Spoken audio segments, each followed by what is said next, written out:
Hello and welcome to episode 85 of ERRX, a podcast tailored to your clinical needs.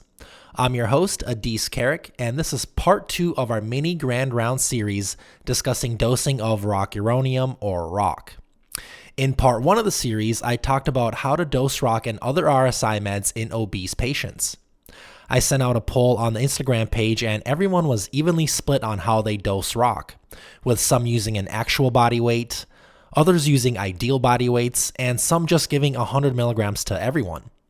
Hopefully, through some discussion of volume of distribution and lipophilicity, I was able to change your practice a bit and get you to dose ROC based off of an ideal body weight for all patients, especially the obese. This week in part 2 of the series, I'm going to talk about the 1 milligram per kilogram dosing of ROC that we all know about and discuss why a slightly higher dose could be better. When it comes to the debate of using succinylcholine or ROC, we have a ton of data showing that first-pass success rates and adverse events are equal between the two. Unfortunately, the studies that looked at first-pass success rates didn't take into consideration the dose of ROC used. And I know that some of you think that doses higher than 1 milligram per kilogram are better, and you have some data that would back you up. For example, there's this recent retrospective review published in April of 2021 in the Canadian Journal of Emergency Medicine that included data from over 8,000 intubations using ROC.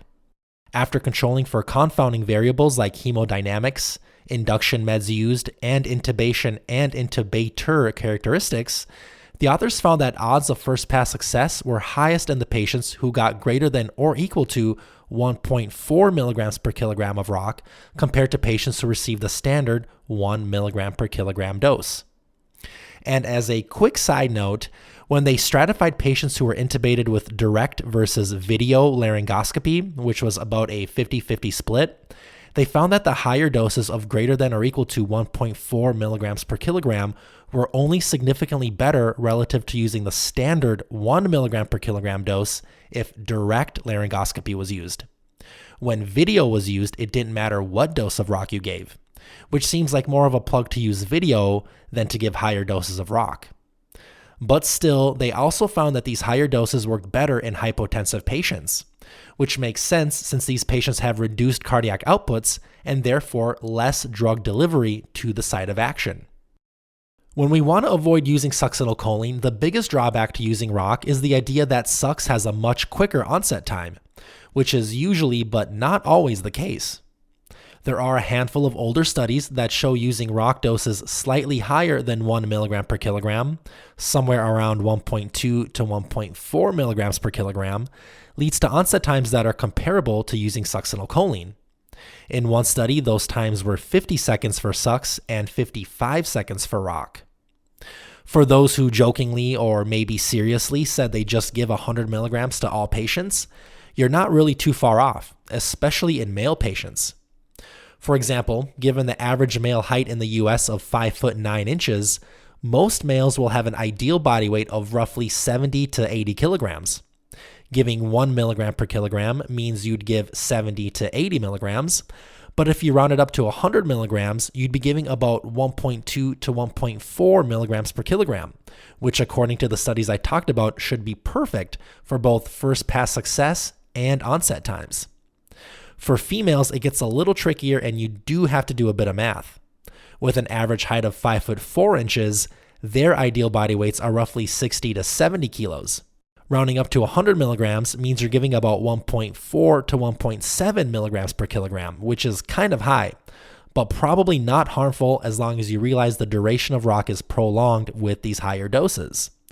Or you could round to 80-ish milligrams to hit that 1.2 to 1.4 milligrams per kilogram dosing range for females. Lastly, I want to touch on max dosing. Like I said in the previous episode, I personally max out at 100 milligrams, even in obesity, for all of the reasons mentioned in this episode and the last one.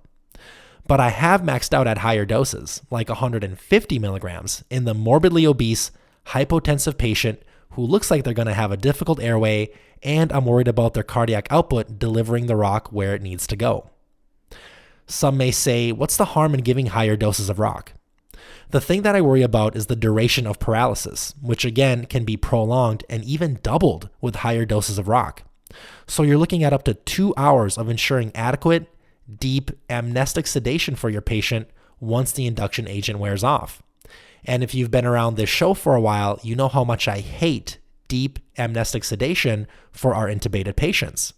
But if there's one thing I hate more, it's the idea of being awake and paralyzed. To wrap up the series, keep in mind that there are a couple of nuances to the saying, it takes one to rock. First, we should be dosing rock off of an ideal body weight, especially in obesity. Second, there's a good amount of data showing that we should use slightly higher doses, like 1.2 to 1.4 milligrams per kilogram, to make sure we have quicker onset times and to make sure the drug is delivered to the site of action in hypotensive, low cardiac output patients. So in conclusion, let's change the saying to it takes slightly more than one based on ideal body weight to rock. That's really smooth.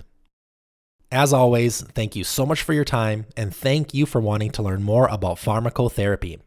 If you have any comments or anything you'd like to add to this episode, please give me a shout out on the ERRX Podcast Instagram page or reach out to me on errxpodcast.com. I'd love to respond to all comments and criticisms. I also want to take a second to shout out friend of the pod Elsa for their generous donation on buymeacoffee.com. Donations like this help keep the podcast running and free for everyone. If you'd like to sponsor an episode, the link to donate is super easy to get to. It's linked in the bottom of the episode description wherever you get your podcasts, on YouTube, and on the website. I'll see you next time.